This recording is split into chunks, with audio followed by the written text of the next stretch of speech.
Ayan, hello and welcome back po ulit sa aking channel. So, ayan, update tayo kasi matagal-tagal din ako hindi naka-videos. So, eto na yung mga nilagyan ko nung nakaraan ng fertilizer pero hindi pa lahat nagbubulaklak kasi ilang araw nang umuulan. So, ito pa lang yung may mga flowers, oh. Tingnan nyo naman tong Brisa Red. Ayan, napakarami niyang bulaklak. Yan.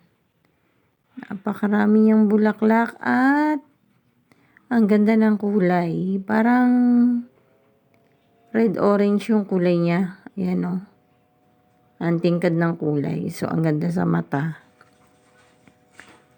Ayan. Hindi na naman sila sabay-sabay nagbulaklak. Ito yung Black Maria, hindi rin nagpapatalo.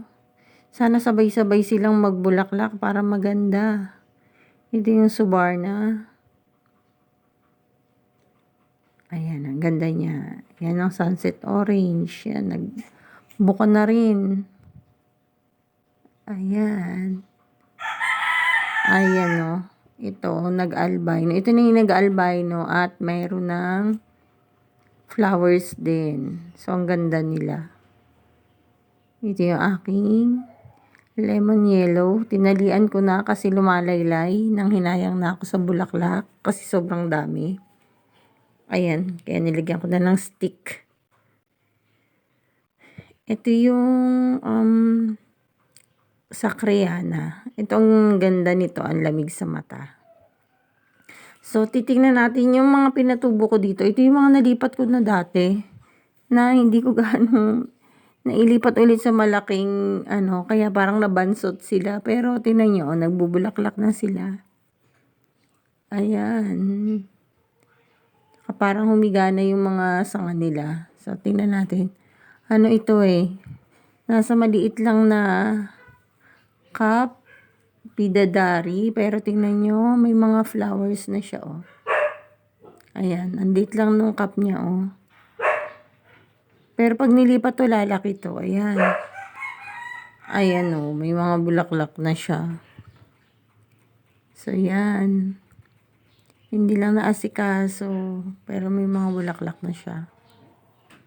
Ayan. Tapos kuha pa tayo. Ito nakakatuwa. Kasi alam ko camellia red dito.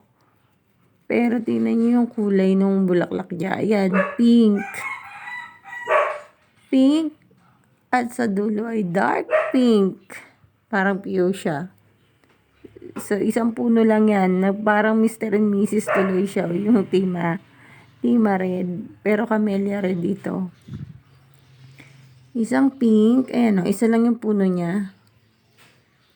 At sa dulo, ayan. Ang kulay. Ang cute. Pinaglapit ko kasi para makita natin kaibahan. Ayan. Isa lang yung puno niyan. Ayan. Pero magkaiba yung kulay ng bracts. Ayan, o. Diba? Ayan. Ang cute lang niya kasi magkaiba yung bracts niya. So, ang galing talaga ng mga bougainvilleas, no? Magical ang kanilang mga flowers. Ayan, ang ganda, oh. Kasi ito pa yung isa. Ayan, ang liliit lang nung pinaglagyan ko dito. Wala kasing mas malaki. Kaya ayan, para napigil yung paglaki nila pero namumulaklak na. Oh, ang liit pero may flowers. So, ito yung nakahang ko. Bidadari din ito. Pero tingnan nyo naman yung palabas na mga buds sa kanya. Ayan, oh, ang dami. Ayan. Ayan, oh. Nilagyan ko din to ng fertilizer nung nakaraan, eh. So, stick lang to nung nakaraan. Tapos ngayon, ayan na siya, oh. Naglabas na yung mga, niya. Ayan, mga buds na yan, oh. Ang dami. Pag nagbulaklak yan, bumuka na yung mga yan. Madami yan. Ayan, oh. Ayan, meron pa dito. Ayun sa pinaka-dulo niya. Diba ang dami? So, bibidyoan natin yan ulit sa susunod kapag nakabuka na yung mga bracts niya.